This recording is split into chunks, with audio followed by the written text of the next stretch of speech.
Hello everybody, Jose Rodriguez here, and a happy new year. I hope you guys were able to catch my impromptu live stream that I did on New Year's Day. I told you the story of my life. How did I become interested in photography? From childhood, age 11 to be exact. Anyway, now I'm a 70-year-old man and I'm still hooked to photography and especially printing technology. This will be the first official video of the year, so I want to thank you guys for hanging there with me. It's only been about 3 official years doing this, but I've had my channel since 2009, but I really didn't pay too much attention to it. So anyway, I do appreciate all of the support you guys have given me. That, of course, keeps me going. And speaking of that, I wish that we would be able to just kind of make a wish for this year. Anyway, I'm going to give you what I would consider the perfect wish list. I'm trying to be reasonable here. Yeah, there's more that I would like to happen, but I'm trying to be really reasonable here. Near perfect Pro-1000, what would it take to create that? And if we have time, the near perfect P800 and P600, that's almost there anyway. So if I don't take too long talking about this baby right here, then we'll go ahead and do a separate video on what I wish would happen to the P800. All right, let's get busy. But before that, I want to really quickly share with you 2 nozzle checks that I have just done on the Pro-1000, Pro-1, all through the Christmas days, couple of weeks. I have not used any one of these 2 printers. So they blessed me. They wish me Happy New Year with a rather large cleaning cycle. That's what it takes. But take a look. It is perfect, 100%. And the Pro-1 equivalent also perfect, 100%. I ended up having to replace a few cartridges that were low already, and they became empty almost. So anyway, that's what you pay when you do not print often, and it's my fault. All right, so what would I like to be incorporated on a printer such as the Pro-1000? It already has so many features that really should not be there on a printer of this price point. Meaning, well, you got a 17-inch 12 cartridge or color, although one of them is not a color, printer capable of incredible gamut, capable of gorgeous results. Many other things that it does behind our backs, well, for our own good, actually. If Epson printers did that, they would never clog either. Now, here's the whole thing about this ink usage that it sort of bestows on us, and we think it's just the printer stealing money from us. Well, my theory, and it's still a theory because no one has come forward and verified that this might indeed be true. Epson printers use cold firing technology. They do not generate any heat. It's all by pressure only, using a piezo crystal. Pressure is generated, a droplet of ink is expelled. It hits the paper on a glossy paper. It will create a pretty nice round edge, basically a nice little circle. On this is a little bit different. On any Canon printer, HP, Brother, any printer that uses a heat type printhead. By that I mean thermal. And what does that mean? Remember the term bubble jet? Yes. A droplet of ink is heated until it reaches almost boiling point and it is expelled. The resulting dot would be more crenated. It would look like a star. There goes my phone. Disregard that. It would look like a star. Is that good or bad? I really don't know whether that helps or takes away maybe some of the sharpness of the finished print's image as it looks. I don't think it does. So when that occurs, when you heat specifically something with pigment, these are solid particles floating around in a liquid media. You boil this, boom, you spit it out. And this occurs thousands and thousands of times during the production of a single print. There's got to be some residue being generated. It's not because the printhead is going to become clogged. It's not necessarily that. It's not to clean a clog because you neglected the printer just like I did for 2 weeks. It's not because of that. It's to remove any accumulated residue that is built up during the actual process of printing. It's productive and counterproductive at the same time. You figure, okay, the productive part is that it keeps my printhead clean. The counterproductive part is that it will do it whether you print or not. So if printing produces residue that needs to be reduced, why does it have to do it, say, if I don't print for 4 days? That should not be long enough to cause any physical clogging, but it will run that cleaning cycle. And even though during those 4 days I did not generate any kind of residue through printing, it will perform that cleaning cycle. So here is my wish.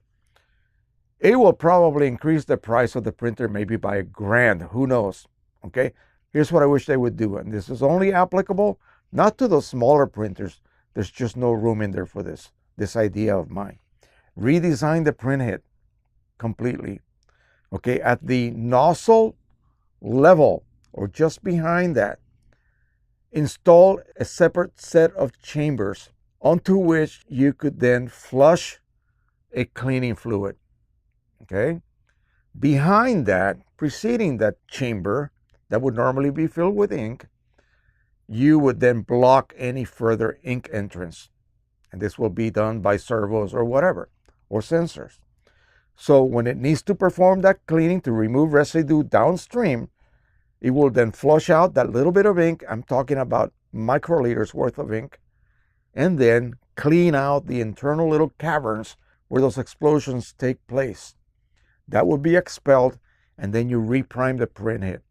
So instead of wasting 6, 7, or 8, even more milliliters of ink, you would actually only use a very small portion of ink. You would then use cleaning fluid, however many milliliters it takes, okay? And then you would expel that few microliters of cleaning fluid out of the printhead to reprime it and proceed to print. Your ink would not be used as a way of clearing out the printhead from residue, if that is indeed what is taking place. How difficult would that be to incorporate? It would require a complete redesign of the printhead, okay? It may no longer be user replaceable, who knows? But anyway, that would be the perfect way to eliminate this wastage of ink that takes place. You're thinking, wait, what about my waste ink cartridges? Well, you'll still be using those because you will still be generating the same volume of waste, whether it is a little bit of ink or whether it is this cleaning fluid. Where would you put that cleaning fluid? Maybe outboard with a single tube that would then be divided internally inside the printhead at that very, very forward compartment prior to the last place where ink would reside before it is exploded out. Theories, this is all that is, theories. Canon, I hope you're listening, okay? This is what you need to do.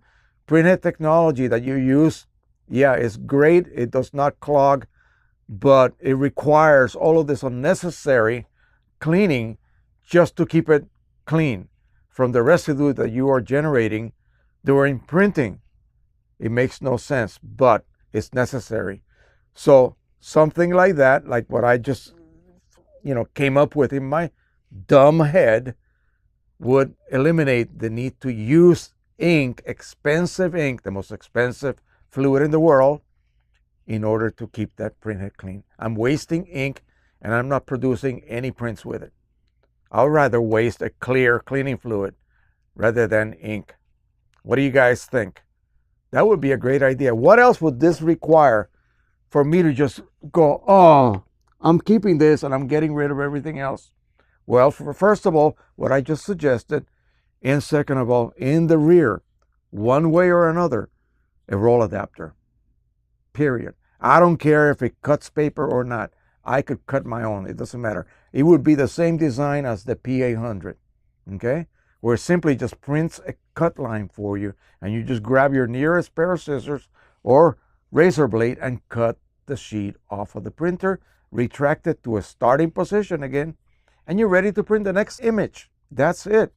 That would make this puppy perfect because it has so many other things that it does for you. EPSON cartridges, you have to actually remove those, give it a shake every 3 or 4 months if they have been sitting there for a long time. There's no way you're going to shake the ink that's sitting inside your dampers, inside that printhead. Absolutely.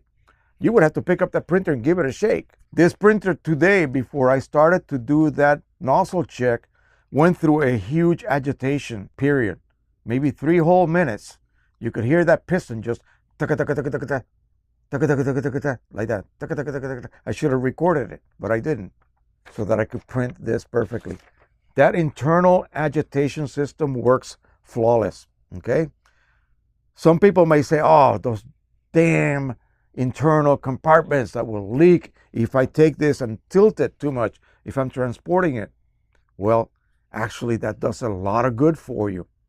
If you ever somehow get air internally, it'll be dissipated inside that internal compartment because it's vented. It will never reach the printhead, unlike EPSON. And I'm going to do a video talking about best practices when you are refilling on EPSON printers, especially cartridges that use auto reset chips. The P800, of course, not a good candidate for that, but if we are using something to hack it to allow us to use third-party inks in the United States, I will tell you and just give you my philosophy on how to do this properly so that you never, ever, ever encounter any air in the ink lines or any other kind of problem, such as a cartridge going empty on you when you thought you had ink, that sort of thing. So that is it. Put a roll adapter in this puppy. Yeah, I know. It'll compete with the Pro-2000. But this is still only 17 inches. The Pro-2000 is 24. So it would really not be a competitor to it. It'll just be a great printer of this particular capacity. Roll adapter and take care of that damn cleaning system that it uses, wasting all my ink, okay? Waste something else, something cheaper, like cleaning fluid. All right. Thank you so much. I hope you put up with me for the rest of this year. It's going to be good. It's going to be a great ride. Thank you so much. Keep subscribing, keep liking, keep sharing. Tell the whole world. And please read my descriptions. And below that, lots of links that I have provided you to everything. Every day I get asked questions. And I say, just look at my links. Look at my description. It's there. But nobody does that. But please do that. Also, check out my playlist. That way you don't waste time looking through 1,300+ videos. Just look at the playlist, a category that pertains to your interests or what you're trying to learn about, and just avoid the rest. Click on the playlist, open it up, and search along the list of videos contained within, and you will find what you're looking for, okay? That's all I can suggest. If you really are generous, watch the whole playlist, put it on binge mode, and sit back and enjoy. Thank you so much. Happy printing, everybody. Bye-bye.